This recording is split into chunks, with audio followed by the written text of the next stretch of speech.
What's up, Speak For Yourself listeners? It's your boy Shay Sharp, co-host of FS1's Undisputed. I've got great news. I'm a finalist for a Shorty Award. Go vote for your boy and make sure I bring this award home. Thank you again from the bottom of my heart for making Club Shay a success. Welcome to Speak For Yourself. Marcellus Wiley up here and Emmanuel Acho switching sides I see in our color warfare up here. You good? My dog, we look very political. We look political, right? Oh. That's your side. You right. All right, let's get to our top story. Y'all know who we are. Delivered by Pizza Hut. Order today at pizzahut.com. The Packers did not restructure Aaron Rodgers' contract last week, but they did pay him nearly $7 million in a roster bonus. The move is expected to make it easier to move on from Rodgers in 2022 or 2023. Reports say the reigning MVP wants assurances that he will be in Green Bay beyond next season and will not be a, quote, lame duck quarterback. So, Acho, will this be Aaron Rodgers' last season in Green Bay? No. No? It won't. I'm saying no. So I started off this morning. You heard us on the production call.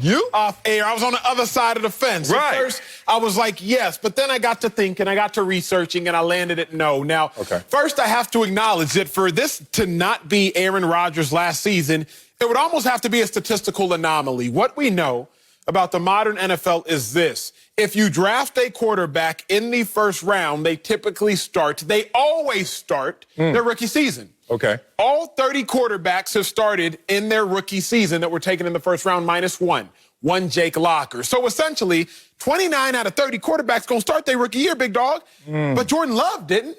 Right. So Aaron Rodgers has already broken the mold. He's already contributed to the statistical anomaly, if you will, of keeping a first-round quarterback on the bench. Now, mind you, this first-round quarterback is not just any typical first-round quarterback. The Packers traded up to draft Jordan Love. So Aaron Rodgers has already contributed to a statistical anomaly. But the bigger reason of no is this.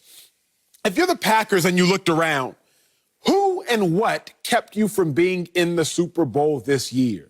A 43-year-old Tom Brady. Aaron Rodgers is 37 years of age. So you're the Green Bay Packers and you're thinking to yourself, man, Aaron Rodgers is on the decline. Aaron Rodgers is over the hill. But wait, the person, the team, the character that kept us from reaching our ultimate goal, the person, the team, the character that accomplished the ultimate goal was a 43-year-old Tom Brady, which leads me to believe as Packers management or a Packers fan, I might have more than half a decade of quality football, elite football left in our quarterback of Aaron Rodgers. For that reason, Sel, I don't believe that the Packers will move on from Aaron Rodgers. I think they want to.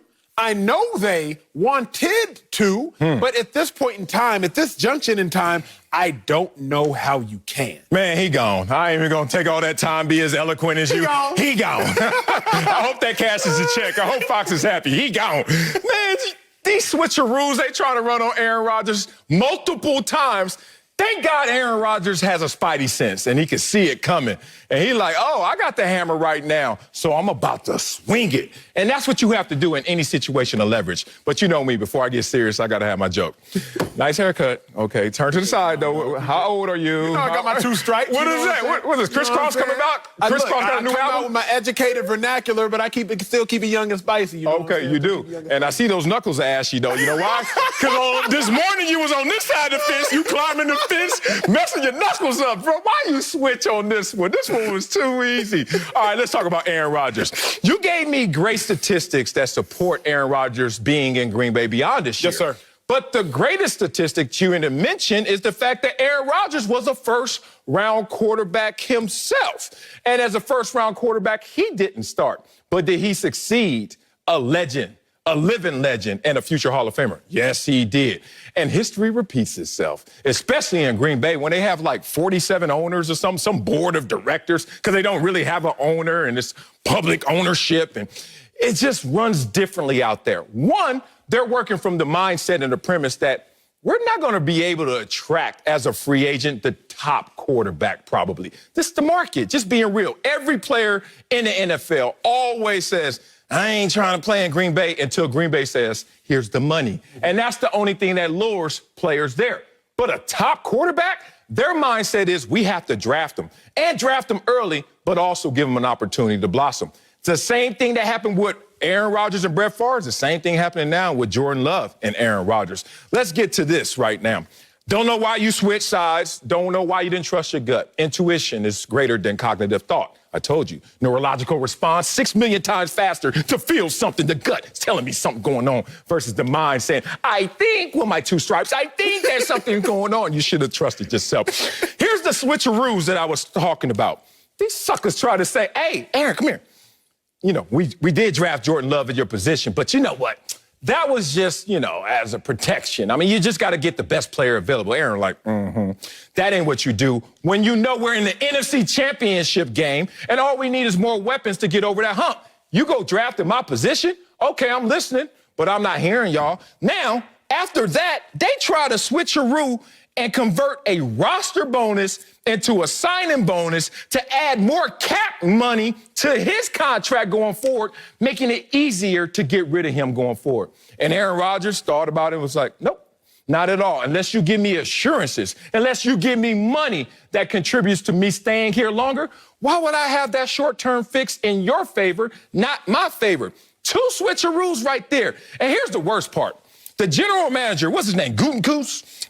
Sound like some good sausage. Gutekunst, he says, I don't have to do a lot of reassuring to Aaron Rodgers. His play speaks for itself. Sorry, Mr. General Manager. Your actions are speaking so loudly, I can't hear your words you just said right there. You drafted Jordan Love, but you saying Aaron Rodgers' actions speak for itself? You come up to him and try to convert his money so that it could be detrimental to him going forward, but his actions speak louder than anything? How about upstairs your actions speak louder than anything and give the man, the MVP, some real assurances? You said MVP, so let's acknowledge the MVP status. The last sentence of what you said is exactly why Aaron Rodgers will still be on the Packers long after this next season. How? MVP. So look historically in the NFL at MVPs. Any player that has won an MVP award, the best player over the course of the regular season in the National Football League, has always stayed on that team beyond the next 2 seasons. I give you that. You can go Joe Montana. He stayed on the team. Injury derailed him. That's why he moved in 3 seasons. Look at Kurt Warner. He stayed on the Rams. Injury derailed him. That's why he moved in 3 seasons. Look at Steve McNair. He stayed on the Titans, if I'm not mistaken. Yeah. Injury derailed him. That's why he moved to the Ravens 3 seasons later, the late Steve McNair. So MVPs always stay on their teams for at least, at a minimum, 2 more seasons. Everybody at home is probably thinking, well, what about Tom Brady? Again, he was on the Patriots for 2 more seasons before busting a move. So those 3 letters, MVP, is the other reason why Aaron Rodgers is going to be on the Packers long after next season. But I also have to submit this because I thought of this as you were talking. You challenged me. It's what I love about this show. You make me think, Colin brought it up, you brought it up. Well, what about the fact that Aaron Rodgers took over for Brett Favre, even after Brett Favre was 13-3? What about that? Well, the first thing I would submit was that was 15 years ago. It's a different day and age right now in the NFL. But I think the more important thing we have to submit, your quarterback needs to be able to compete against the times. Aaron Rodgers was young. Who was winning Super Bowls back in the early 2000s, in the 2000s to the 2010s? A young Tom Brady, a young Peyton Manning, a young Drew Brees. Who's winning Super Bowls and in Super Bowls right now? Still an old Tom Brady. I'm about to say still Tom Brady. Still an old Tom Brady. Right. You still have an older Peyton Manning if you go back 5 years. You had a Matt Ryan in his 9th year in the NFL. Matt Ryan winning Super Bowl? Went. Okay. Woo. Nah, he went. Hell no. Not get it twisted. 28-3 now. But you still have older quarterbacks. So back then, you needed a young Aaron Rodgers because you was looking, a young Peyton Manning. A young Tom Brady. A young Drew Brees. But now you're looking and saying, an old Tom Brady. Wait a second. We go back 5 years. That was an old Peyton Manning. Wait a second. That was an older Matt Ryan. So why can't our 37-year-old Aaron Rodgers compete against the current times? When you want to look at that old school comparison, one, it is old school because 15 years in the NFL is a long time. But more importantly, Old quarterbacks are winning right now. The NFL is a copycat league. If your 43-year-old Tom Brady can win, my 37-year-old Aaron Rodgers can win. And that has to be where the Packers go to, and that's where the Packers will lead to. Man, I can't go there with you. It's funny, we go to the same place so often, but we just take different routes. I'll take the highway. You go through the highway. I take the alley. Well-lit Boulevard, anyone? If it ain't got 4 stoplights on it, you ain't traveling that street. No, sir. That's you. No. Me, I don't give a damn. Dirt road, anything. I'm going to scuff up these Nikes. Okay, we're here, though. We're at the same place. We finally got there. Here's the thing. You used 15 years ago, and you use it in a different context.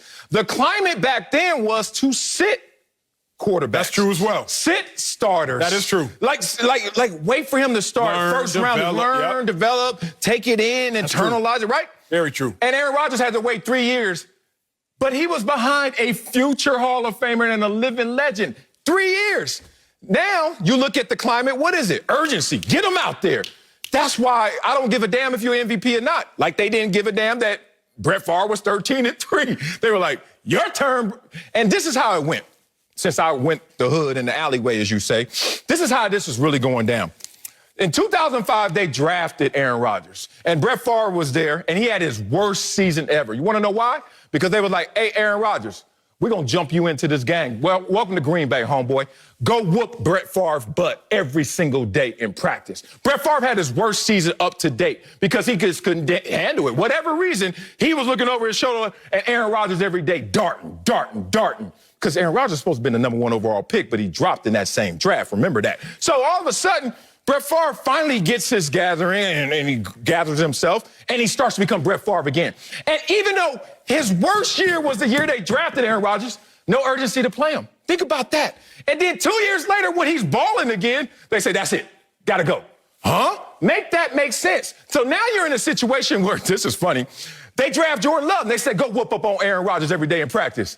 Aaron Rodgers looked at him, shut up, Jordan Love. I'm the MVP right here. And Jordan Love couldn't do what Aaron Rodgers was able to do to Brett Favre. But guess what's going to happen? The same result. They're just going to make it happen by the cap numbers, by the dynamic upstairs, instead of just by performance. Because by performance, we wouldn't have seen Aaron Rodgers in 2008. But by performance, we shouldn't see Jordan Love maybe ever. But they're going to make it happen because that's what they want to happen. Let me say this, and at this point, you're right. We end up typically at a similar destination, but we take different routes. Yep. I think the Packers are going to have to choose between the prideful wrong answer or the humble right answer. And I think most men have probably been in this situation before. You're choosing between a prideful wrong answer and a humble right answer. You're sitting in the car with your kids, and your children are like, wait, Dad, you're going the wrong direction. You're sitting in the car with your significant other, and she's like, wait, honey, are you sure you're going the right direction? Yeah, I know where I'm going. You don't really know where you're going, but for you to acknowledge that you don't know where you're going means you have to take the humble right answer. Or you can say, yeah, I know where I'm going. Be quiet, son. Be quiet, daughter. I know where I'm going. And take the prideful wrong answer and end up getting lost. The Green Bay Packers, the prideful wrong answer would be to play Jordan Love and move on from Aaron Rodgers much more quickly. You traded up to draft him. So now you will look dumb if you continue to walk in line with your error. There we go. But the humble right answer would be to say, you know what? I made a mistake. We made a mistake. We shouldn't have drafted Jordan Love as soon, as quickly, nor as early as we did because Aaron Rodgers is still good. If the Packers can choose the humble right answer, which they should, they will be on the proper track. My fear, though, is like several individuals, specifically men at times, we will choose a prideful wrong answer because we all know the wrong answer is to move on from Aaron Rodgers sooner than later and move to Jordan Love. Man, I'm going to highlight that again. Prideful wrong, humble right answer. You know why that's so well said? It's because it applies to this situation and a lot of situations that seem confusing to us. As my grandmother once said, the truth is simple and lies are complex. This is a complex situation because a lot of lies are being told. And Aaron Rodgers is starting to catch him on these lies and using his leverage against the Green Bay Packers organization. The NCAA women's weight room situation was another one that seemed a little perplexing to people. It's like, how could you let this happen? And I'm going to tell you why. I listen to an emotionless conversation that happens in this world all the time. And a lot of people can't. And I understand you can't and I can. Oh, well, I'm not better than you. You're not worse than me. But money makes the world go round. I know West Side Connection said gangsters make the world go round, but that was just in L.A. But the rest of the world, money makes the world go round, big dog. And it's just so funny when people try to have all these other conversations, whether it's ism this, ism that, ism that. Or they try to say, oh, well, you know, Jordan Love is, you know, he wasn't supposed to be available. We had to move up because he was transcendent. Or, oh, you know what? Aaron Rodgers is supposed to be the number 1 overall pick, but he fell to 24. You know what it really was? We could get us a cheap, good quarterback, and we can play that forward. Aaron Rodgers over here, top 5 in salary. Let's get something comparable. We know worse, but comparable in growth and could blossom for the cheap. All underlining that is money. Money makes this situation go around. That's why they try to convert his bonus. Aaron Rodgers is not trying to hear that stupid stuff. I remind Aaron Rodgers, though, be careful, big dog, because all the GOATs, all the greats find themselves wearing different uniforms. You brought up Joe Montana. How'd that end out? You could talk about Tom Brady right now. How'd that end up? Look at other GOATs at positions. Jerry Rice, he stopped wearing. How many uniforms did he end up wearing? Emmitt Smith, Bruce Smith, Reggie White, wherever you want to go. Deion Sanders, like, damn. Greatness is not enough, man. That money conversation gets lost a lot of times when you talk about greatness. Only Lawrence Taylor, I was like, who was great and didn't have to switch? Lawrence Taylor and Barry Sanders. Because Barry Sanders like, tap out. I ain't going to let this happen to me. Point being, this conversation centers around money. Aaron Rodgers right now has the hammer, but for every action, there's an equal and opposite reaction. That's exactly right. The last thing I'm going to say, Stella, is this is if you're already close to opening up the door with the keys, don't try to go and try to access another door. Right? Like you show up to you, and this happened to me recently. I showed up to my door with the keys, and I'm trying to figure out which key will open up the door. Hold on. It's your house and it's your key, but you don't know which one? New house. Oh, okay. I'm about to say, where you been? I been getting money. What up? You been? So, Pete, I'm like, wait, let me try to go through another door. But the fact of the matter is, I already had everything I needed. I just needed to fidget with the right keys to get into the door. The Packers, you already have everything you need with Aaron Rodgers. You're at the door. You're knocking on the door. You've been to a conference championship game the last 2 years. Only other team is the Chiefs. And the Chiefs have a Super Bowl and another Super Bowl appearance. Don't try to go back, access another door with another quarterback, because that's just going to be a longer route to the same objective destination of success. End of the day, Packers, you know what to do. Hey, Aaron Rodgers is not Emmanuel Ocho. Suspect scene in the back. Brother out here fidgeting with keys and different doors, back door. You better be careful out there. Call your boy next time. I'm Beverly Hills adjacent. I'm sorry. I'm not in Beverly Hills. Adjacent. Even worse. Coming up at the top of the hour, Draymond Green thinks LeBron gets criticized more than any other athlete. We'll tell you if we agree. But first is Jon Gruden on the hot seat. We'll tell you if he needs to make the playoffs. That's next. Don't speak for yourself. Who do you think you are, Julian Edelman? You can't do that in Beverly Hills. No. The brand new Fox Sports app is a finalist for the 13th annual Shorty Awards. I love it. I do not download any apps. I simply do not. I'm an old man. I don't know how to use my phone. I don't like apps. I don't like clutter. But the Fox Sports app is so sleek. It has everything you would ever want. So I got it on my phone. You should have it too. You should also vote for us for the Shorty Awards. You can vote in the description below. Vote once a day. Vote for the Fox Sports app. We are a finalist. We need this. Do it, America. Let's head to Las Vegas. Not to gamble. Let's talk about Jon Gruden. He signed a massive 10-year deal back in 2018. But after 3 seasons, his Raiders have not made the playoffs. Peter King says he cannot imagine owner Mark Davis pulling the plug on Gruden's remaining 7 years. But he did add, quote, another disappointing year, and Davis has got to at least start thinking about it. Close. Whoa. What? So, Marcellus, let's talk about that. Sal, does Jon Gruden need to make the playoffs this season? Nope. Not at all. You know I love me some Peter King, but that's not it. Teflon John? That's what I call him. Teflon John. Let me tell you one thing. He is not like us. He's looking at players like the only way y'all gonna make it work out here is if y'all make it work. I am Teflon John, who signed a 10-year, $100 million contract. Acho, listen to me. It's fully guaranteed. If I don't feel like coaching my hardest, oh well. If I don't feel like going out there and doing what you want me to do, oh well. I'm getting that money no matter how it goes. Not you, said player. So when we have this conversation, I know you're a former player, but lose that mindset because you're talking to a made man. You're talking to Teflon John. So he's sitting there like, y'all players got to go out there and eat what you kill. And then if you don't, then we got to get into conversations about dead cap and cap numbers. Dead cap. My money is no dead cap, alive cap. It don't matter. No cap. I'm getting this money regardless. And you think that the Davis family doesn't understand this? So I'm going to tell you why he knows he's good. One, Peter King didn't really address this, but be real. He got to a team first year, 4 wins, second year, 7 wins, third year, 8 wins. Is that progression? Oh, yes, it is. Because you got to remember, as you always remind me about Cleveland, the Las Vegas Raiders are Cleveland adjacent. Let's talk about this. You know that they were 12-4 in 2016, but they hadn't made the playoffs all the way back to the Super Bowl year 2002. The Raiders? That sorry? Yeah, Cleveland adjacent. That's who the Raiders are. Now, if you talk about who Teflon John is, he's a coach on his second act. When he was with the Raiders and then when he was with Tampa Bay, did he win a Super Bowl? Yes or no? Yes, he did. Okay, now let's talk about coaches that took a little time to win those Super Bowls, especially in their second act. Andy Reid, did he win a Super Bowl the first time when he was with Philadelphia? No, he didn't. And then when he's with Kansas City, you know how long it took him to get that Super Bowl? His 7th season. Jon Gruden's on his 3rd. Why are we over here trying to pull the rope? Okay, let's talk about Mike Holmgren. Won his first gig. Green Bay was. Then all of a sudden he gets there, 7th season before he goes out there and wins. Why y'all all of a sudden trying to pull the rug under Teflon John? I don't see anything in history with any other coaches that gets the rug pulled from underneath them this fast, especially when they're progressing. Make it make sense, Mr. Acho. Jon Gruden is the most overrated coach in the history of the NFL.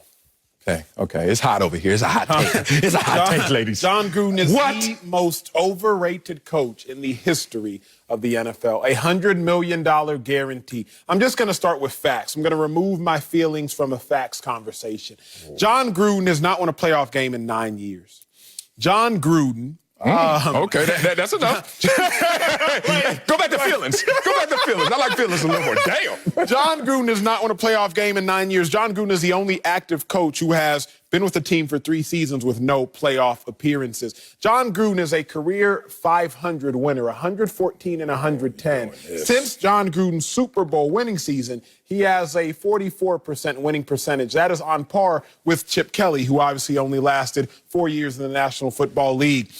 We criticize Matt Nagy, Chicago Bears head coach, for underperforming, for underwhelming. Matt Nagy's been the head coach for the Bears 3 seasons, the same amount of time as Jon Gruden. Matt Nagy, however, has made the playoffs twice, had a 12-4 season. Jon Gruden, still yet to make the playoffs. I will again assert Jon Gruden is the most overrated head coach in the history of the NFL. Marcellus, I'm going to take you somewhere. You're a music buff. I'm a music buff. Where are we going? Jon Gruden I would call the equivalent to Kanye West. Oh, that's amazing to me. You know that's one of my favorites. Mount Rushmore for me. Early on, Jon Gruden and Kanye both did things that made us admire their creative genius. Kanye West, college dropout. He gave us so many things. He gave us so many bangers. And they were both able to live off of that creative genius. Jon Gruden goes to the Buccaneers, wins the Super Bowl in year 1, something Tony Dungy, the great Tony Dungy, could not accomplish with that Bucs team. Because of that, we've been like, yo, Jon Gruden and Kanye, they must see it. So when Kanye comes out with an oversized T-shirt for $5,000, we're like, yo, he's a genius. We must not be able to see it. When Kanye West tries to sell us boots for $3,000, but he's a genius, we must not see it. When Jon Gruden trades Khalil Mack for 2 first-round picks, he's a genius. We must not see it. Trades Khalil Mack instantly, the Chicago Bears defense moves to number 1 in scoring, the best in the National Football League. The same year he traded Khalil Mack, the Oakland Raiders, at the time it was Oakland's defense, was the worst defense in the National Football League. I'll end by this.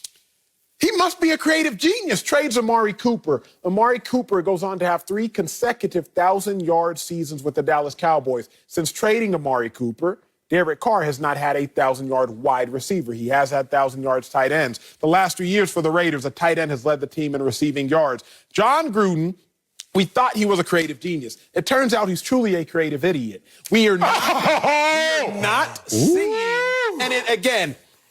You know what? I got. Yeah, I do know what. And I'm coming back. I'm not giving you these ribs just yet. I'll say it like this. Go ahead, take your time. So, if a NFL quarterback won a Super Bowl 19 years ago, and since winning a Super Bowl 19 years ago, hadn't won a playoff game, had 9 seasons and hadn't won a playoff game, hadn't had a winning season in their last 3 seasons, and yet we still praise this quarterback, we would look like fools. So rather than looking like a fool, I'm going to acknowledge who the true fool is. It's either the Raiders, if they continue to pay Jon Gruden, or it is Jon Gruden. But it's not me. That's all I know. Damn.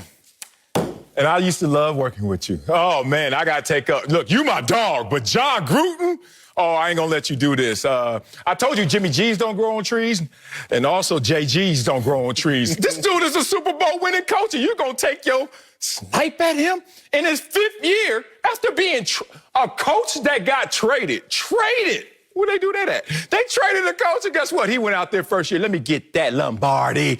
And now you're going to forget about that. But I should have known, because you're from Dallas, and you got a lot of self-hate, because you do the same thing to Jerry Jones. Every time I bring up Jerry Jones, he won his Super Bowls in the 90s when I was 5. And I'm like, dog, he won 3 Super Bowls. He's a Hall of Fame owner, as this is going to be a Hall of Fame coach. But you don't want to put respect on what used to happen, because you want to say, what have you done for me lately? Let's talk about what used to happen before we talk about what he's done lately. What used to happen is we used to respect coaches and give them time and give them a leash. And then some of those same coaches we thought were great. I'm going to give you 4 names, and you tell me if any of these coaches are not good. Tell me the bad coach. Bill Cowher, Andy Reid, Tony Dungy, and Tom Coughlin. Any bad coaches there? No. Look at your face. Don't be stale. Don't be trying to... Tom Coughlin. What? The end of his career. Here you go again. The end of his career. You made my point. Here you go, slicing up somebody's careers again. Is Tom Coughlin a bad coach? You know damn well he's not a bad coach. Just ask everybody. How was your last year playing football? A Super Bowl. Mine was bad too. Go ahead. Okay, I thought so. You don't want to go there. Go ahead. But Bill Cowher, mind you, it was his 5th year when he won a Super Bowl, and talking about JG. Bill Cowher took 14 years. Oh, I'm glad Acho wasn't on SFY. He wouldn't have let him live to get to 14 years before he won a Super Bowl. If you were on SFY, Andy Reid wouldn't even be Andy Reid right now with the airport shirt on. You know why? Because it took him 21 years to do what Jon Gruden did in 5. But you want to talk about him. Now let's go to Tony Dungy, who I know you ain't going to take a shot at. I know you're not. 11 seasons. And his second stop, and he had Peyton Manning. And it took him 11 years. Great coach, though, right? But you're going to say JG ain't. Okay, last one, Tom Coughlin, who you already said you don't think so, but let me change your mind. Because it took him his 12th season to get to where JG was in his 5th year. And he has 2 Super Bowl titles. My point is this. He's at a new destination, his 3rd destination, because you got to remember, you got to go back to the Raiders, and you go Tampa Bay. Now you're with the Raiders again. In this situation, they are improving. You have not shown me anything of late that shows they're not improving in the most important columns. Win, losses, 4, 7, 8, great. That's what Jon Gruden does. I guarantee you this. In his 5th year, Super Bowl contenders. When you start with 4 wins, it's very easy to improve from. Hey, man, well, that ain't his fault. It's easy to improve. You want to do a segment on some other coaches that was there before him, or you want to talk about JG? Here is what I will say. Eventually, Marcellus, in life, more often than not, privileges can expire. How far are we going with this? Are we going there? Jon Gruden currently lives and exists off of Super Bowl privilege. I'll give y'all my example. When I was playing in the league, I had a celebrity card. And this celebrity card, it let me access a restaurant, and I could eat there for free. Whatever I want, I order, swipe, it's free every time. I could go there every day of the year if I wanted. Damn. But after I got out of the NFL and I was no longer deemed a celebrity by the company, they revoked my celebrity card because that privilege, that special access to this restaurant, it was now revoked because I was no longer a celebrity. Marcellus, the statute of limitations for Jon Gruden's Super Bowl championship 19 years ago, 2002, sir, that has expired. Man, hell no. He is 64-80. I gave y'all that dead silence so y'all could feel that. He's 64-80 since he won the Super Bowl. I don't care. 64-80. and 80. How long are we going to continue to grant a man grace for something that happened? Marcellus, when was your oldest daughter born? 1999. Jon Gruden won a Super Bowl 3 years after. 3 years after! You know how long She's still my daughter? He's still my daughter. He's still a Super Bowl champion coach. What you mean? I ain't let her go? That was. You know my love hasn't changed for her in the 19 years. We can no longer grant this man some sort of special grace. He has to win eventually. Jack Del Rio had 3 years. 3 years in Oakland. Because he was in Oakland the whole time. Jack Del Rio in his 3 years was 25-19. Jon Gruden has been there for 3 years. Jon Gruden is 19-25 or 19-26, whatever the case may be. It's apples to apples. It's Jon Gruden, you traded a star receiver. Your quarterback hasn't seen touchdown numbers since. You traded Amari Cooper. Derek Carr had 32 touchdowns with Amari on the roster. He ain't had more than 27 since. Jon Gruden isn't the genius you want him to be. Kanye, them old school albums. Oh, don't you do that to Kanye, too. Sorry, dog. Damn, you just hate somebody who starts greater than they end. That's who you When are. the last time Kanye gave you a banger? When the last time Gruden gave you a banger? Life of I can Pablo? have anything, everything. I could choose anything. Not a banger. Oh, yeah. Oh, shoot, that ain't a banger. Ask Nas, is it a banger? It's a banger. Gruden is one of only 9 active coaches with a Super Bowl ring. But you trying to say he's just like the rest. You trying to tell me that my daughter's just like the rest of these kids out there. Hell no, my Monk is a little different. And I ain't losing any love since she ain't 3 years old anymore. You make me sick. And I remember that same celebrity card. They did revoke it. So you might be on to something. But I give you this. This is what I want to end with, for real. It took him 5 years to do it before. Can you at least give him 5 years in this situation? But even if you don't want to give him that grace, you don't want to give him that mercy of 5 years, guess what's going to happen, Acho? He's still going to get that money. So you want to pay him to work or pay him not to work? Is Jon Gruden overrated, yes or no? No. How's he rated? He shouldn't have got that deal. He shouldn't have got that deal, which makes you think he's rated differently. Correct. But he's a Super Bowl winning coach. You're rated properly. 1 of 9 is a special category. Marcellus, Doug Peterson was hired. He won a Super Bowl in his second year. Coming up! He was fired 3 years later. Jon Gruden been given 3 years. I need to see something, Sal. I need to see something. Jon Gruden is the most overrated coach in the history of the National Football League. You can tease now if you want to tease. Look at me. He over here punking me, too. Coming up, the Bucs are putting the band back together. We'll tell you if there's anything that can stop Tampa this season. That's next on Speak for Yourself. Score points. I hear you. I hear you. Sunday, the best season ever continues as the NASCAR Cup Series heads to Bristol for the first dirt track race in 50 years. The action starts Sunday at 3:30 Eastern on Fox and anywhere on the Fox Sports app. The Bucs must love boat parades because they stay busy this offseason. The latest report says Tampa is bringing back Ndamukong Suh on a 1-year deal and offensive tackle Donovan Smith on a 2-year deal. Super Bowl champs already extended Tom Brady and brought back Chris Godwin, Shaq Barrett, Lavonte David, and Rob Gronkowski. Oh, my God. So, Acho, is there anything stopping the Bucs this season? Who's going to stop them? Man, Sal, I honestly think it's only 2 things. One would have to be a Super Bowl hangover, right? Hangover? Like, the Buccaneers are so hyped from winning last year, and now they've tasted success that they've gotten full off of it. I've told you this story before. I'll give it to you in another form. It's like sometimes your boy tries to do the intermittent fasting thing. Oh, you try? You try. can't? I incidentally do it instead of intensely do it. I eat dinner at like 7 p.m. and then I don't eat until after I work out by 11 a.m. So I end up intermittent fasting. But the problem, Sal, is if I don't eat for too long and then I go eating too much too quickly, I get a stomach ache. Oh, your tummy hurts. Your tummy hurts. Was it Pepto? I do, big dog, I do. Because I don't know why. I don't know if my stomach shrinks or whatever the case may be. I think that is a real thing. Just your stomach shrinks? Okay. If I don't, the abs start popping too, you know what I'm saying? But if I don't eat for too long and then I eat too much too soon, you get fuller quicker. Okay. That's where I think the Bucs might end up. They didn't eat for a long time. We just finished talking about Jon Gruden. It's been since Jon Gruden won the Super Bowl that they were last in a Super Bowl. 19 years, big dog, and so they ain't ate. Now, all of a sudden, not only do you go from 7-9 to the playoffs, you go from 7-9 to a Super Bowl. You go from starving to buffet. You go from not eating to filet. So I'm thinking, are the Buccaneers going to eat? Have they eaten too much too quickly, and thus they will be full? Obviously, we're having a literal conversation. I mean it figuratively. Did they taste success too quickly, and now they're going to get in the next season, and it's like, nah, we Gucci, we got Tom, we ain't got to worry about nothing, and then they start to falter later on. So on my first lap, my first concern of stopping the Buccaneers is, will they stop themselves? Have they gone from not eating figuratively long enough, tasting too much success too quickly, and they will perform in a manner of being full because they already ate? Beautifully said. Beautifully said. Ooh, I like that one. I intermittent fasting every single day. I just don't like breakfast. From what time to what time? My last meal is probably 10 p.m. and my first meal is 3 p.m. the next day. Yeah, every single day. I only have a shake, so I guess that's kind of cheating, but I have a shake about 11. Yeah. Respect. Try to get there. I'm trying to look like Acho, but here we go.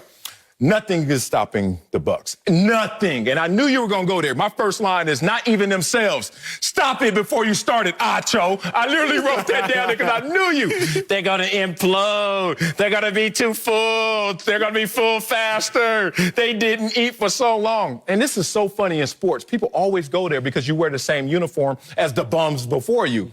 They didn't eat for so long. I'm new on this team, homeboy. We ate, and that's okay. So let's not confuse the two. The Tampa Bay Buccaneers organization with this roster, which is young. And now, together, they're staying on the roster. Lack of focus won't work. Nothing's going to work. You want to know why? Their quarterback is Tom Brady. Who is Tom Brady? The last quarterback to win back-to-back Super Bowls. Who is Tom Brady? God. This dude is the guy who's been to 4 of the last 5 Super Bowls. Let it ring, people. Let it ring. 4 of the last 5 Super Bowls, Tom Brady's been like, here. Like, remember elementary school, Marcel Smiley, here. 4 of the last 5, here, if I'm Tom Brady. Let's go back even further. 5 of the last 7. Here, Tom Brady, he doesn't allow you to get off schedule in terms of how you eat and how you receive that same food, because Tom Brady is a rule stickler. Like, he is Mr. Rules. You know how Tim Duncan's Mr. Fundamentals? He is Mr. Rules. And now I got to hit you with a Wileyism. This Wileyism is about who Tom Brady is as I sit on my yacht. Follow the rules to become an exception. And that's who Tom Brady is. He has followed the rules greater than any other player, let alone quarterback in sports history, certainly NFL history. So Tom Brady sits there, Acho, and says, you know what?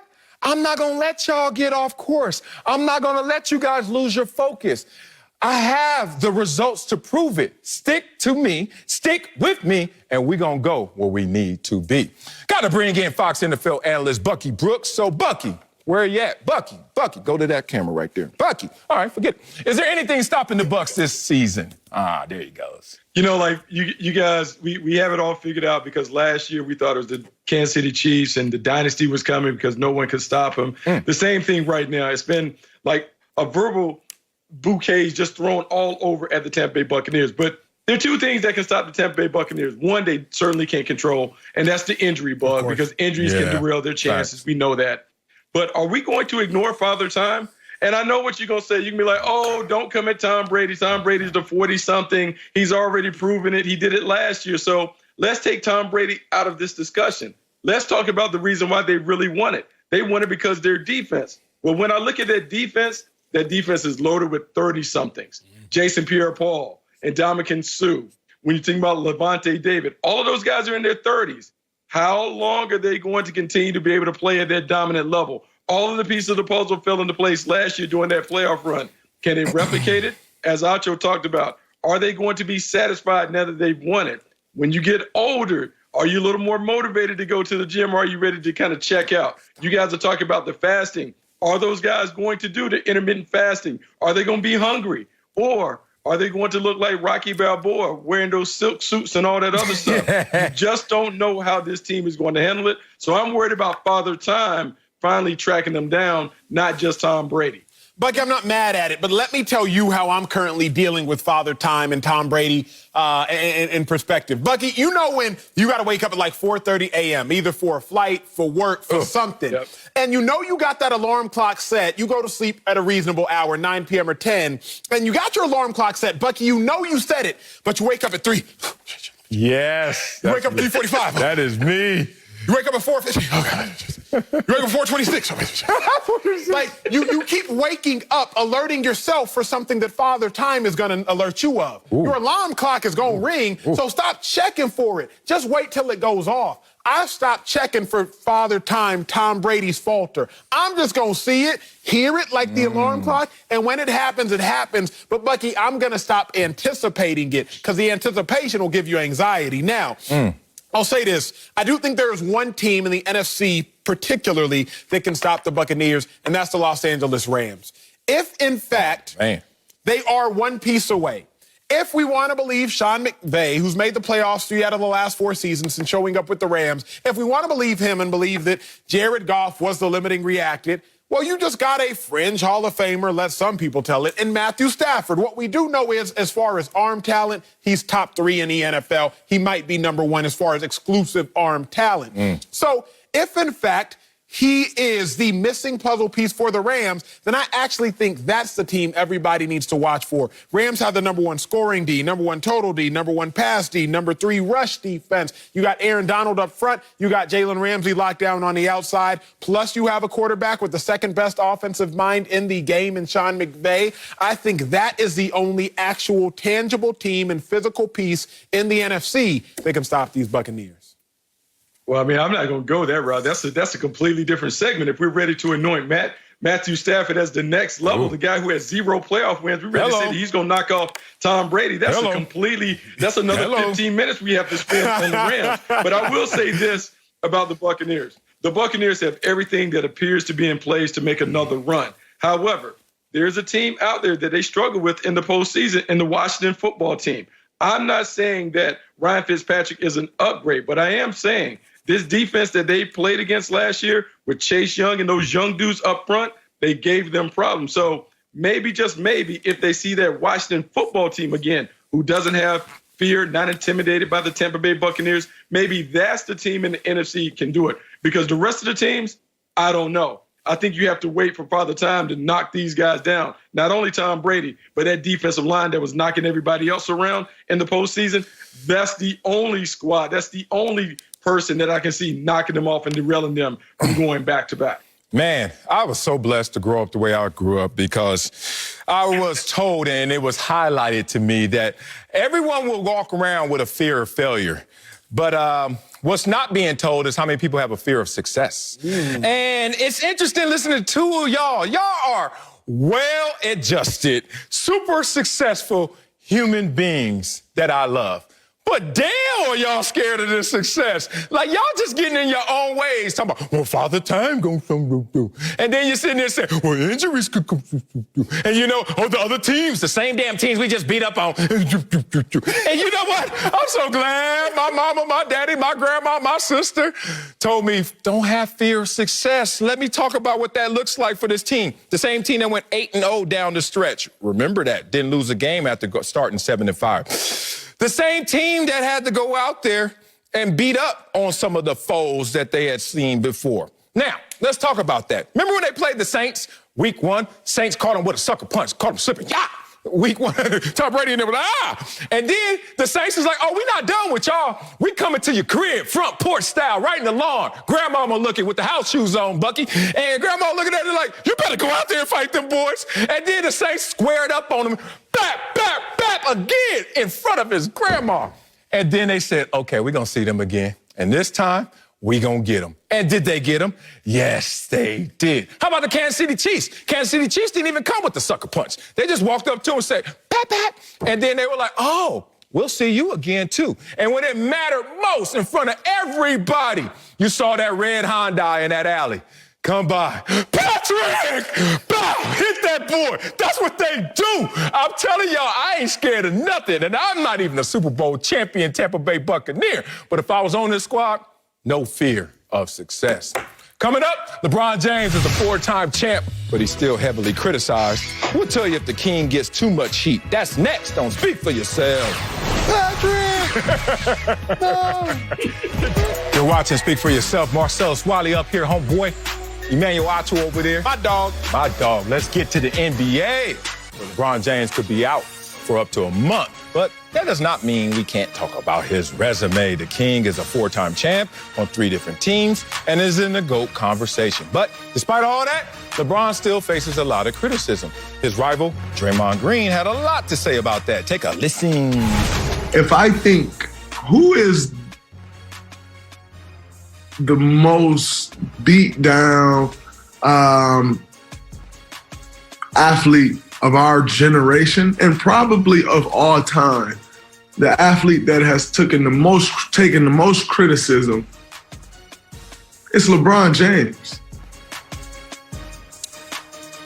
Got to bring in Fox NBA analyst Slick Rick the Bucher, but Acho, has LeBron taken too much heat in his career?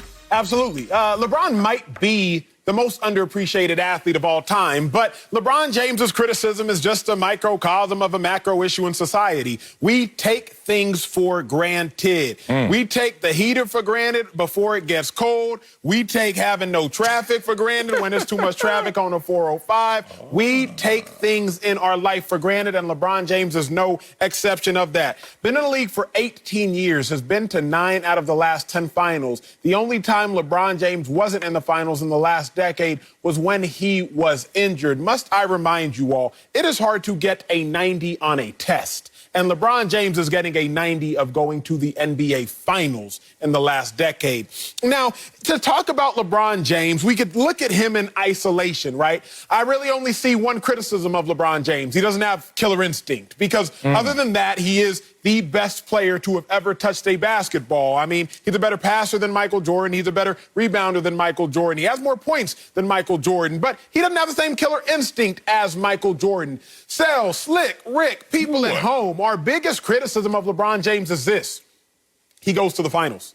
That's literally our biggest criticism. What is our biggest knock on LeBron James is that he goes to the finals and loses. So if our biggest criticism of an athlete is his appearance in the biggest game of his sport, then what type of criticism is that? I will end my first lap because I'm coming out, shots fired, not with what LeBron James has done for himself, but what has LeBron James done for other people? Because that is truly a mark of a man's greatness, is what they do for other people. LeBron James has turned Eric Spoelstra from a coach who got out of the first round twice to a coach who has won a championship twice. LeBron James turned Chris Bosh from a person who never made it out of the first round to a NBA champion twice. LeBron James turned Kyrie Irving from a person with 1 playoff series win to 1 NBA championship. LeBron James turned Kevin Love from a person with no playoff appearances to a person with 4 championship finals appearances and 1 win. LeBron James turned Frank Vogel from a video coordinator to an NBA champion head coach. It's not just what LeBron James has done for himself. What has LeBron James done for other people? While solidifying and cementing his own career, he solidified the careers of others. There was a lot of smart stuff you said, logical stuff you said at the very beginning. But you started on the wrong track. No, he has not received more criticism than he deserves. And that whole soliloquy that you just gave us is exactly the problem. If we take the critics versus the proponents, the apologists, the sycophants, and you ask me which army is bigger, it's not even close. No one has ever, to my knowledge, ever criticized what LeBron James has done. The criticism is what those proponents and apologists and sycophants want us to believe it means. That's where it goes off the rails, as you just eloquently misspoke in presenting it. All the things that he did for all these other people, and not acknowledging that he didn't know how to win a championship or play in championship form until he went to the Miami Heat and played within that organization and played next to Dwayne Wade. Don't hide from the fact that Dwayne Wade handed him the keys to the car and showed him how things had to ultimately get done after they blew it against the Dallas Mavericks. Fight. Here's the other part. It's coming. It's fight time. Ding, ding, ding, ding, ding. Slick, this dude's Slick. Funny. Go ahead, Slick. Go ahead, Slick. I can see I'm it. going to go get my belt. Go ahead, Slick. He's not criticized. He's criticized for the words that don't match the actions. He's criticized for hashtagging just a kid from Akron and yet answering his phone, King. Or when Daryl Morey tweeted out on China saying that he's misinformed and uneducated and then making a mess of it, LeBron, with his response on what it actually made. He does everything to draw attention to himself, which in itself is to invite criticism. Ooh. So this idea that he is criticized more than he deserves, no, he's lauded far more than he's criticized. So I just can't. Look, we usually have a good time on this show, and I'm usually pretty happy. This makes me angry. This is the kid who just like continually screws up and then goes, I can't believe you guys are mad at me. Why are you mad at me? It just drives me crazy. Wow. Okay. I loved it, first of all, but I'm ready to see this fight. Drives me crazy. Ding, ding. Slick, that tape drives me crazy. Slick, don't you dare for 1 second fix your lips to try to say that Dwayne Wade was a bigger conduit of success to the Heat championships than LeBron James. Must I remind the NBA excellent Slick Rick himself that the 3 years prior to LeBron James joining the Heat, they didn't go to the playoffs. They lost in the first round. They lost in the first round. LeBron James shows up. They go to the finals. They go to the finals. They go to the finals. They go to the finals. Slick, there is one conduit to that ultimate success that the Heat had, and it is LeBron James. So credit to there's Dwayne not. Wade. Credit. They changed that whole team. Look, wait. Did they have Chris Bosh? Did they have Chris Bosh prior to that? Oh, I told you. That's your weakness. Chris Bosh that gave us, Slick, didn't he give us, 12, 8, and 6? You gonna Slick, don't. What? Because he had to mold himself around LeBron James? Slick, Eric Spoelstra will likely go into the Hall of Fame. Will likely go into the NBA Hall of Fame exclusively because of LeBron James. Exclusively, a head coach will make it into the Hall of Fame because of one. Was LeBron on the Heat team that went to the finals last year? Oh, that same Heat team that lost to LeBron James? Was he on that Heat team? Was he on that Heat? That Heat team the Heat team with the rookies? With the rookies, the team that was like the 4th, 5th seed? Like that? You're talking about that Eric Spoelstra? You're talking about Eric Spoelstra, who's only second to Steve Kerr in total playoff wins currently among coaches. That's the Eric Spoelstra we're talking about? Eric Spoelstra. And I got to go all the way back to when LeBron was with the Miami Heat in order to, say that he was good? Slick, without LeBron James, Eric Spoelstra couldn't even sniff. Is that the second round of the... No, is that the second round of the... the Eric Spoelstra that LeBron James wanted to get fired after he first got there, and Pat Riley said, we're not doing that because this dude can run this shit. LeBron James took Mike Brown to the finals. He took Ty Lue to the finals. He took Frank Vogel to the finals. He could have took you to the finals, me to the finals, Sal to the finals, any of the viewers watching the show to the finals. LeBron James didn't need Eric Spoelstra. Let's not get it twisted, Slick. And that's the problem. This conversation is a problem with the question. There are still doubters of LeBron James's greatness. Slick Rick, you are proving yourself to be one of the doubters. LeBron James has not needed much of anyone besides LeBron James. Okay. Ding, ding, ding, ding. Let's go to the judges' score. I have to side with you, Slick Rick. You won that one. One, because I've never seen Acho crumble his paper and stack his paper neatly in the same take, which means you got them all over the place. Do you want the paper or not, damn it? What the hell was that? Okay, this is what I got to say. I don't even know where mine is going to land, but I'm going to just tell you what I felt when I saw this question. You got them hot over here. Woo! Sunday church. Okay. Draymond brought this on, so we're going to talk about Draymond and LeBron and where this is going to go. I think that LeBron doesn't take too much heat. I'm going to use Acho's words to start off my take. If you want to avoid criticism, say nothing, do nothing, be nothing. Or, in this situation, LeBron James, be careful. You are everything. So guess what's coming your way? A lot of criticism. But let's not confuse that criticism with hate. Because it's not hate. Because if it was truly hate, it would stop you, LeBron. And it is not stopping you. It's more of dislike. And Slick Rick kind of pointed it out in terms of some of the things he layered. But also, I want to point out that some of these things just lack perspective. Let's start off with why LeBron James gets so much attention, so much criticism, so much dislike. It's because he's the first superstar of the social media era. Let's just be factual about this. And what comes from that is, one, you're going to get all this attention because we didn't know what Jordan was doing exclusively between games. We didn't see him in his kitchen hanging out and filming his entire family like we do with LeBron James. But also, at the same time that social media took off, when LeBron James is the man, was a disruption of traditional media. And I saw this at first. The reporters were fighting for relevance. All the reporters are sitting there like, oh my God, what do we do? So you know what they end up doing? They started to say, you know what?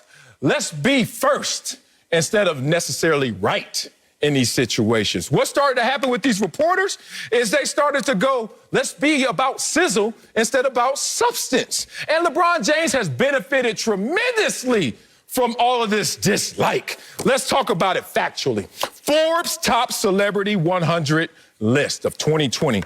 You know LeBron James is higher than Dwayne Johnson, The Rock. Yes, I said it, LeBron James. So none of this is stopping LeBron James from any of his success on the court, which you guys debated, but off the court as well. I got item after item that points out what LeBron James is doing. LeBron James was able to catch or close the gap between him and Michael Jordan faster than anybody could in NBA because he used all of this conversation about him as a jetpack and fuel to be who LeBron James is. So, in short, guys, I'm sorry I couldn't jump into that fight. I just don't like when people lose perspective. And to Slick's point, I also don't like when LeBron James comes out and says, I'm scared to leave my house.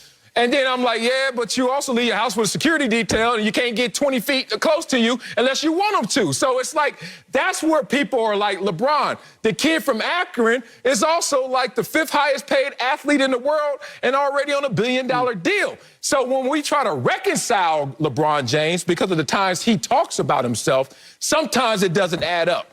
But LeBron has to understand this. What is criticism? The cost of praise is just that simple. Anybody else? No? And okay.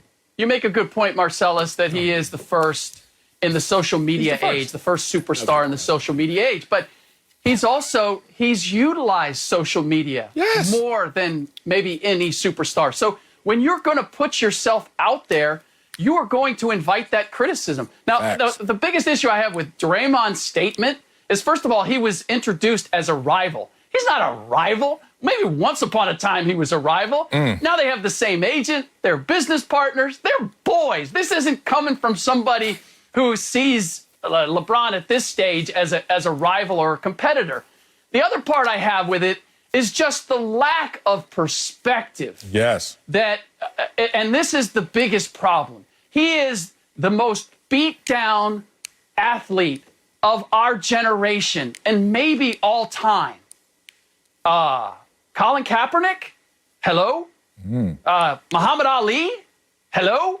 Jackie Robinson. I could go to Mahmoud Abdul-Rauf if I wanted to, but the reality is this is part of the problem. This is the heart of my issue, is that there's this reach to make LeBron something bigger than he is. He's already big, and I appreciate that. But the second you try to inflate that, I got to go, hold on a second. I've seen this. I've read about this. I've watched this. You can't sell me on that because I've seen the difference and I know the difference. Man, all right, you know me, man. I call it victim mentality. Even if you don't think you're a victim, yes, Acho, pick your head up. It's victim mentality because they love to focus on the pain, but not the gain. So LeBron wants to tell us all the ills, or in this case, Draymond wants to tell us all the ills that come from being LeBron and he's always getting beat up on and all that.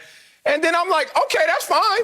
Just balance that out. Let's talk about the conversation. I've seen LeBron out. I've talked to LeBron before. Woo. It is not a shared experience. Let's just say that. His man is living high on the hog, and all we want to hear is the balance, as Slick pointed out, the perspective in this situation. So the benefits of this so-called hate is really thinly veiled love.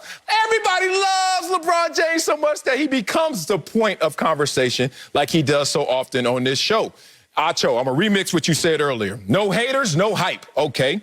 It beats the alternative, right? No hype, No haters. So, LeBron, you're winning too much, man, to be out here always saying all that, or somebody else is saying it for you in this situation, because to me, it doesn't add up. What it sounds like is this, and I heard this once before, but it's never rang more true than now. LeBron James doesn't have haters. He only has fans in denial. Slick Rick is a fan in denial currently over the last 15 minutes. Marcellus Wiley, a fan, only in denial these last 15 minutes. It's so interesting, though, that LeBron James, him and Draymond, they go from rivals to boys, and over the course of this conversation, Slick Rick and I have gone from boys to rivals. Well, I guess there's always another day, another conversation. Coming up, Dak Prescott got paid a lot.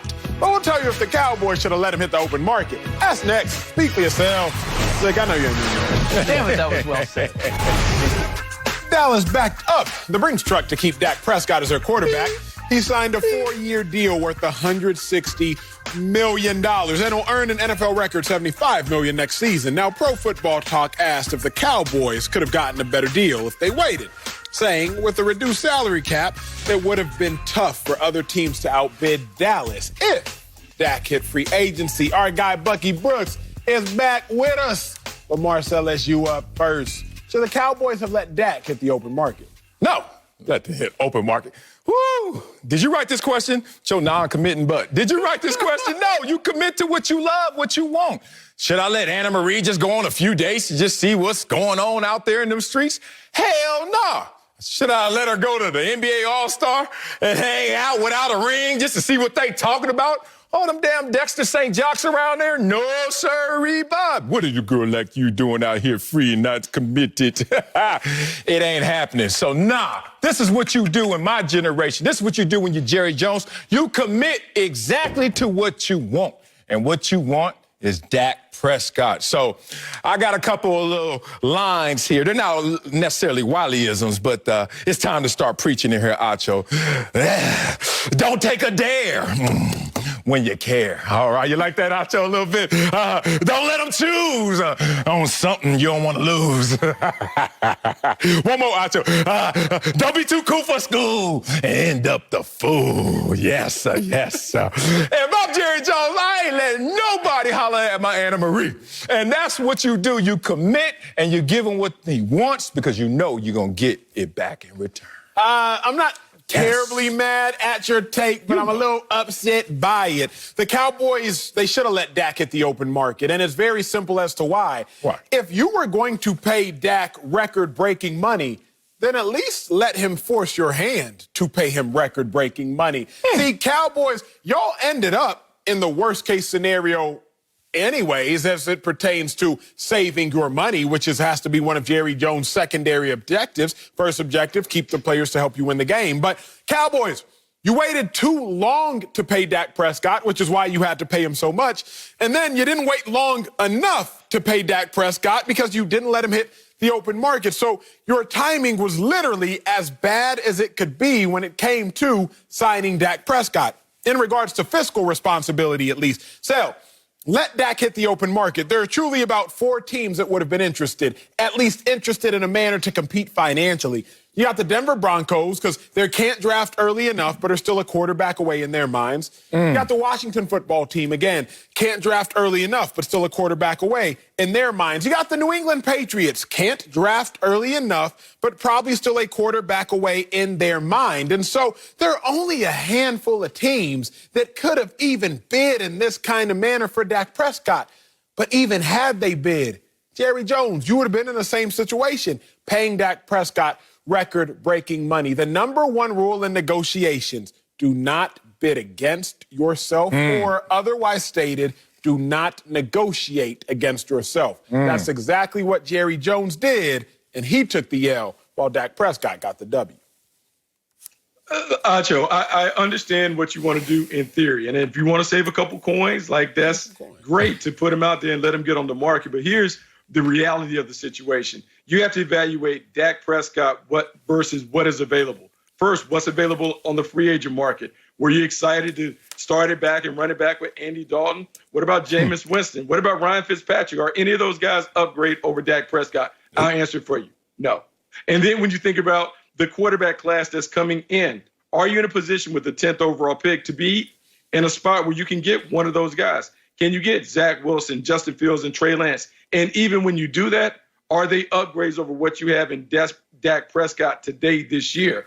And so when you're Jerry Jones and you're assessing the landscape, you don't have an option. You have to ride this out with Dak Prescott because he gives you the best chance to win, and you're not guaranteed to get another player that is going to put your team closer to having more success than Dak Prescott would next year when it comes to being the starting quarterback of the Cowboys. Yeah, I'm glad you brought that up because I chose, man, damn. I know you're a gambling man, but you're just a risk taker. You're not even a gambler. You don't even give yourself good odds. I don't know what game that is in Vegas, but damn, that's what Acho likes to play. Dude, you already had Dak Prescott for years on the cheap.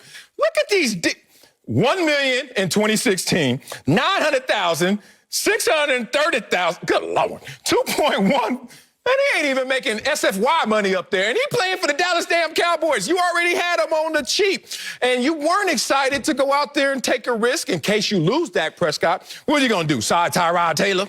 You were pumped on that? You want Joe Flacco, Ryan Fitzpatrick? Like, the names, Brissett, Alex Smith. Like, come on, man. What are we taking a risk for? Or to get an unknown from the draft and hope he could be partly as good as Dak Prescott is, man. Your generation is just different, Acho. You can't be scared to show love. And I know y'all scared to show love because that's why I stopped going out like I used to go out. It wasn't because the music was whack. It wasn't because I didn't like vodka. It was because, damn, y'all ain't trying to have fun. Y'all ain't trying to show love. So when I go out with y'all, this is what I see. Sitting on some couch at your table, looking at y'all phones. And I'm like, damn, dog. When I used to go out, sweat towel, dance floor, hey, girl, what it do? And I'm hollering, I'm letting you know. So while I look in the eyes of what I love and I commit to it, I love you, Anna Marie, you looking at your phone out there just swiping and taking risks. Unnecessary risk. Jerry made the right choice. Nah. Can't do all that, hey, girl, what it do? Ain't trying to catch a case, Marcellus. It's not a risk, a calculated cost. The Dallas Cowboys weren't going to take a risk.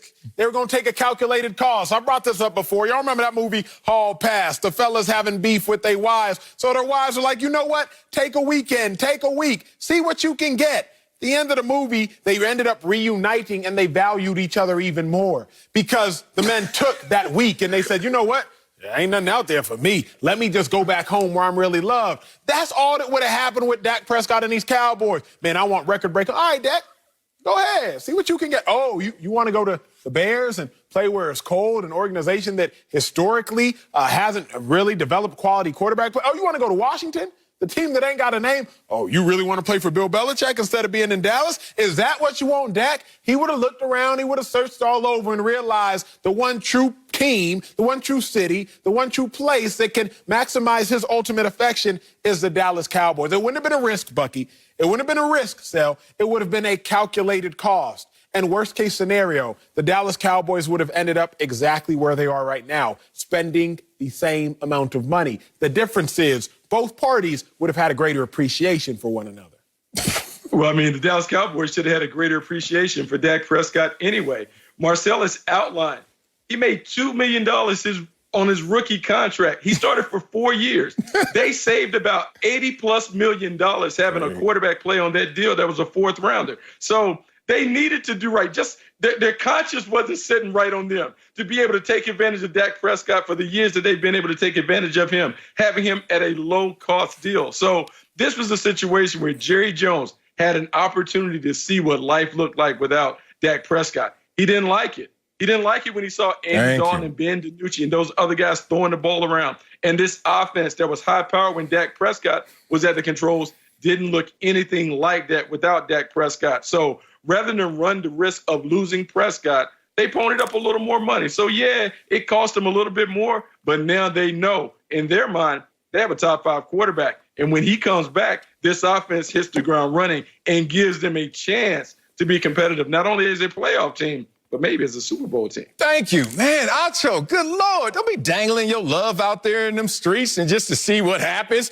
so you can show me and prove your love, prove you care, prove that you appreciate this situation. Hell no. Jerry Jones was like, the offseason hit me fast. Hit me in week 5, damn it, when I had to see the red rifle and DiNucci Maine out there. And he was like, oh, I ain't going to ever lose me some Dak again. And next time you want to tell me the end of a movie I haven't seen, Hall Pass, just say Spoon spoiler alert. Say that. You ain't got to do your take all the way through. We get the point. Coming up, the Eagles just added another quarterback. We'll tell you if Joe Flacco in Philly will be good or bad for Jalen Hurts. That's next. Don't speak for yourself. The quarterback depth chart just got a little deeper in Philly. Joe Flacco signed a one-year deal for over $3 million, and he's expected to back up Jalen Hurts. Flacco is a Super Bowl champ, but he was winless in 4 starts with the Jets last season. Hurts was 1-3 as the Eagles starter, but the team has not made it clear he'll have the same role moving forward. He was actually 1-2. Y'all yanked him. Don't do that.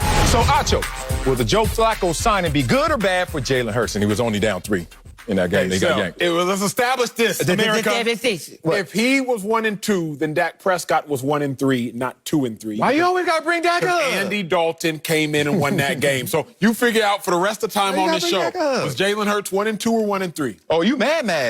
Which one? I just 1-2. I like 1-2. Okay, bet. So Dak Prescott was 1-3 last year. No, I like the other way. I like them both ways. I like what I like. Will Joe Flacco be a good fit for Jalen Hurts? He'll be a great fit for Jalen Hurts. In the NFL, the biggest thing you need in a locker room is a clear delineation of roles and responsibilities. Okay. Period. You don't want any ambiguity as to who's in what role. I remembered Chip Kelly gets to Philly my first year there, he's in Philly. But Sam Bradford gets to Philly, Chip Kelly's 3rd year in Philly. But it was weird because Marcus Mariota, Heisman winner who came out of Oregon, the same Oregon that Chip Kelly led to a national championship years prior, is supposed to be one of the top 2 picks. So we have quarterback Sam Bradford, but we all knew, wait a second, Sam Bradford, you don't fit in Chip Kelly's offense. There started to be murmurs that we were going to move Sam Bradford to the Tennessee Titans, who had the number 2 overall pick because they wanted a quarterback. And we were going to get Marcus Mariota. In the locker room, we were confused. We ain't know who our quarterback was. We were like, is it going to be Sam? We going to try to trade Sam to get Marcus Mariota? Chip tried to front on us. He was like, he's like, Sam Bradford is not a chip to get somebody else. I'm the only chip in this building. I was like, and what I realized at that moment is you have to have delineations of roles and responsibilities. That year, call it coincidence, call it a plethora of things. Chip goes from 10-6 the 2 prior years to that year, I think 6-9 before being fired in Philly. I say that whole story talking about that Eagles team to say this. Joe Flacco is bad enough that no one will want him to take over for Jalen Hurts at any point in time. He's 6-15 over his last 21 starts in the last 3 years. He is bad enough that nobody will say, put in Flacco, even if Jalen Hurts starts in 0-4. But he's just good enough that if Jalen Hurts gets hurt, Joe Flacco might keep you afloat for a game or 2, maybe 3 games. He might keep you at 500. You might go 2-2 over a 4-game stretch, 1-3. He can do something. So Flacco's the perfect backup because he's just bad enough to not make you want to yank Jalen Hurts and pull him out, but he's good enough to keep you afloat if Jalen Hurts ever gets injured. So I'm with you. This is good for Jalen Hurts in this situation because you got a real man in the building, in the quarterback room with you. With a new first-year head coach, your uncle is your quarterback coach, and now you don't have to deal with Carson Wentz and what comes with Carson Wentz. What comes with Carson Wentz? Before it was a $128 million price tag, which meant basically, as we played the game, he had more sway than he should based on his play. Yes, sir. I hated when I was with a dude who was making money, he was sorry. Because you can't even tell him what you really feel. And then when you do, you know there are going to be repercussions. Because he got the money. So now you're with a guy that, Joe Flacco, who's going to actually help you out. He's going to tell you about his road to success. He's going to talk about his Super Bowl win, his Super Bowl victory. And it ain't going to be in a sweatsuit like it was for Carson Wentz. He's going to tell you how it happened on the field.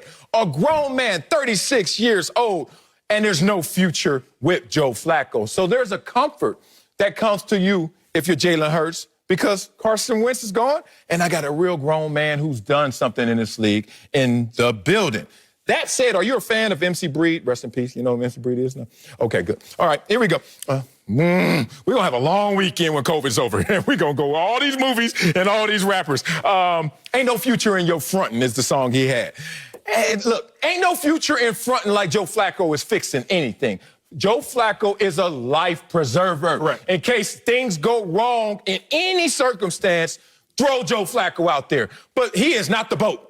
He is not the yacht. He is not the ship. That is Jalen Hurts in this situation. So when you need a sounding board, when you need some advice, you need some veteran presence, Joe Flacco is there to save that day. Remember what happened with last year. The Eagles imploded in part because Carson Wentz performed horribly. That's the surface layer. Yep. But then what was the contributing factor to Carson Wentz performing horribly? Carson Wentz feeling pressure of losing his job. Carson Wentz feeling pressure of losing his position. Say what you will. To some people, it gets them going and performing at a higher level. But to others, it can make them crumble. Criticize Carson Wentz if you want to. Sure, that's fine. But remember, don't make the same mistake twice, Eagles, and they didn't. They could have tried to go bring in Nick Foles. They still may, I don't know. But if you go bring in Nick Foles, who has a statue in front of the Philadelphia Eagles facility, Lincoln Financial Field, then all of a sudden Jalen Hurts doesn't feel comfortable. Here we go. So the exact same predicament you put Carson Wentz in, you're now putting Jalen Hurts in. I get it, but the biggest thing still I think neither you nor I have spoken about is Joe Flacco's won a Super Bowl before, Big Yes, sir. So, like, I just said that. What you mean we ain't supposed to? Dog. Let me steal it from you. Man. Okay. What's new? In case they just tuned in. Joe Flacco has won a Super Bowl, so now you have a veteran presence not competing for your job, handing you the water as soon as you come off the field, handing you the towel as soon as you come off the field. Not a threat and a chance that he's even gunning for you because, tell be real, I've been in this situation. I don't know if you have. It's a dog-eat-dog world in the NFL. And it's not you or the other team. Sometimes it's you and your teammate. Your teammate. Let's be real for a second. We be always real. Let's go here. Sometimes it's like, man, I don't hope he gets hurt. I don't. But if he get injured, I'm not upset. And it's not like I'm wishing no ill on him. I don't hope he gets hurt. But it's like, man, if something were to happen and I have to go in there and play, I'm not mad about it because, like, I got to feed mines too. It's a dog-eat-dog world out there. You don't have that from Joe Flacco. I can't help but wonder if Jalen Hurts was like, hey, man, Carson Wentz out here sucking. Like, man, I don't want him to be, like, injured, but, like, I wouldn't mind if, like, his chin strap came undone and he had to come out for a play. That's just the nature of the beast. It's not a problem with NFL players, but it's a dog-eat-dog world. The Eagles don't have that in Flacco. Full support. Oh, man, you went there. I'm going to get some of that, too. But I just want to talk a little more about Jalen Hurts and his mindset and how he's been here and done this. One, Jalen Hurts was at Alabama. Jalen Hurts got yanked at halftime of a national championship game. This brother has intestinal fortitude and a resolve that's different. You know why? Because one, but even before that situation, he was a winner. But before that situation of even winning, the Alabama recruiting class every year sounds like this. Oh, we have the #1 high school quarterback prospect in the world coming. Tua was one of those guys and finally took his job. This is completely different. But even then, Jalen Hurts was still out there getting his. He's not the type to look over his shoulder. So I just want to make sure we don't make Jalen Hurts have to be the guy that's protected. Sounds like, based on his history, he could do it himself. But you want to be real? Let's be real. Okay, you know I came in the league. I was behind Bruce Smith, right? Took that. Give me that, Bruce. That's my job, homeboy. Actually, it didn't work that way, but I like to say that. I got a son. So I tell him, like, I won over Bruce Smith. Now, I forgot this detail. And there were times where I was looking at Bruce like, I hope he get hurt. No, don't say that, Marcel. You know, the devil and the angel. Yeah. Don't get hurt, Bruce. You hurt? Oh. No, yeah. So, look, I'm always visiting him at the hospital, but I ain't paying his bills. I'm hoping he gets hurt, but don't get hurt. But then when it was my contract year, 2000, I forgot. They drafted in the first round a defensive end, Eric Flowers. I see him the first day of practice. I'm in my 4th year, and I'm thinking I'm the man, and they know if I ball out this year, I'm going to be too expensive. Yeah. So that's why they drafted him. But if I don't ball out, then they got 2 guys that they like. First day of practice, I'm looking at this dude. I'm like, damn, he good. Damn, he real good. Damn. I'm not going to lie to you. I'm going to tell you the truth. The first day after practice, I ran secretly to watch practice film. And I wanted to act like, forget the names on the jersey, forget one of them guys is me. Who's better? Yeah. He was. And I was shook. And then that year, I had a back surgery. I started off slow. What did I do? 1 sack in 5 games. 3 sacks in 8 games. I was like, he gonna take my job. And it's my contract year. It all worked out. You know why it worked out? Because I bet on myself. Jalen Hurts reminds me of a guy who continuously bets on himself. Had to keep it real. Corey Davis thinks his new teammate Sam Darnold is the guy. We'll tell you if the Jets feel the same way. That's next. Don't speak for yourself. It's time to head to the Big Apple. Let's get to New York, where there has been a lot of trade speculation regarding their quarterback, Sam Darnold. The Jets are not squashing the rumors. New York said they're open to listening to trade offers. and they do have the number 2 overall pick in this coming draft. Wide receiver Corey Davis just signed a 3-year deal with the Jets, and he's expecting to catch passes from Darnold. Y'all take a listen. Okay. Obviously, I'm coming in with my understanding that, it's the guy. That doesn't scare me away at all. I've seen Sam do great things, and, I have all the belief in him. And, whichever direction they decide to go, it's on me to make sure that I'm ready. All right, Sal, let's talk through this one. Should the Jets view Sam Darnold as their guy for the future? Yes, you should. Obviously, you have to dress up his surroundings to see who Sam Darnold really is and to get the most out of him. I look at Sam Darnold because I think he has a special quality. Not only I think he has special talent, but I think he has a special quality to get the most out of that talent. But I look at him, and maybe he's just an A student that's in a bad class, in a bad school, with the worst teacher. Worst. The worst teacher. Okay, listen. The class is that offense. I don't know what the hell they be running out there. The school are the Jets. We know what the Jets are. And the teacher is Adam Gase. Good Lord. So other than Chris Healy, who's somehow, some way just made his way on set because he's a Jets fan. And Greeny, my dog. What's up, Greeny? Who in the hell cares about the Jets? Me. That's who. You know why? Because I care about the truth. And I don't want Sam Darnold to drown because of his resources or lack thereof. I have not seen any quarterback in history lift bums to lift the Lombardi trophy. It just doesn't happen. Whoever you want to think about, if you really dive deep into the details, you will see that they had some resources. I give you a Tom Brady and those top defenses and Bill Belichick. I give you a Joe Montana when you talk about his offense. Jerry Rice, John Taylor, Roger Craig, stop playing. Bill Walsh. I talk about Troy Aikman and his offensive firepower. You know the names and the triplets and the offensive line.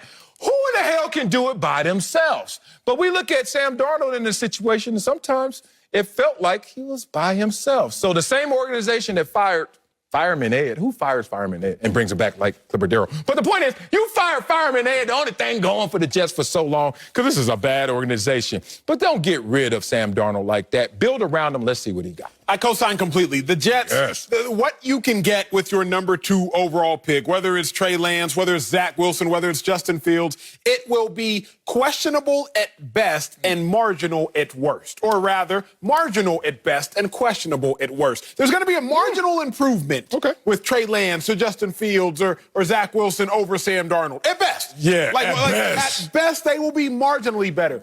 At worst, it's questionable if they will be better at all. That's why you stick with Sam Darnold. But I so much so fervently agree with your first point, Marcellus. I just want to give it context for the viewer. Let's look at the Adam Gase effects. That is the teacher. That's the coach Sam Darnold played under. Look at some other players who played under Adam Gase and were terrible, then left Adam Gase and they balled. Marcellus, you see the first name, Ryan Tannehill.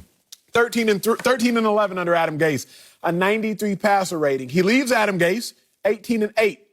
110 passer rating. Devontae Parker, stud wide receiver, 6 touchdown receptions, 39 games. Leaves Adam Gase, 16 touchdown receptions in 44 games. Jarvis Landry, y'all know that name. 10 yards of reception, Adam Gase. Leaves Adam Gase, 13 yards of reception. Lastly, running back Kenyon Drake. Under Adam Gase, 28 rushing yards a game. Leaves Adam Gase, 70 rushing yards a game. This is a small sample size of all the people that were negatively affected under Adam Gase. Under Adam Gase, Sam Darnold was seeing ghosts. Imagine the freedom that Sam Darnold will have without Adam Gase. Jets fans, don't believe the hype. Don't think that this second overall pick is going to be some world changer. Remember, Sam Darnold was a dude coming out of USC. He still is a dude. Yeah, but you don't become a bad teacher unless it's a bad school because they don't know who to hire. Ooh, let's talk about this school right quick. They hold the second overall pick again in this year's draft. Golly, they stay at the top of the draft. 2-14 last year, sorry. 5 straight losing seasons, sorry. 10 straight seasons without a playoff appearance. Sorry, Chris Healy. Sorry, ass school. And that's who the Jets are. Don't blame Sam Darnold. Don't throw out the baby with the bathwater. Coming up, Jameis Winston said he's ready to carry the torch from Drew Brees. But we'll tell you if there should be a quarterback competition with Taysom Hill. That's next on Speak For Yourself. Jets. Sean Payton said his team is set at the quarterback position after Drew Brees retired. But who will start? Taysom Hill went 3-1 as a starter last season, while Jameis Winston only had 11 pass attempts, but he did lead the league in passing yards with Tampa in 2019. Winston is ready for an on-the-field battle, saying, quote, I embrace every competition, and I know Taysom is a competitive guy as well. Okay, saying the right things. So, Acho, should there be a quarterback competition in New Orleans? No, there shouldn't be, but there won't be because there aren't two quarterbacks. Oh. Jameis Winston is a quarterback. Duck Taysom. I knew it was coming. Taysom is the utility man. It's not a disrespect. Taysom Hill is a guy who can do a plethora of things. Jameis Winston can only do one. So let's reframe it. Jameis, you're of less value than Taysom, but Jameis, you're the quarterback, and Taysom, you are other things.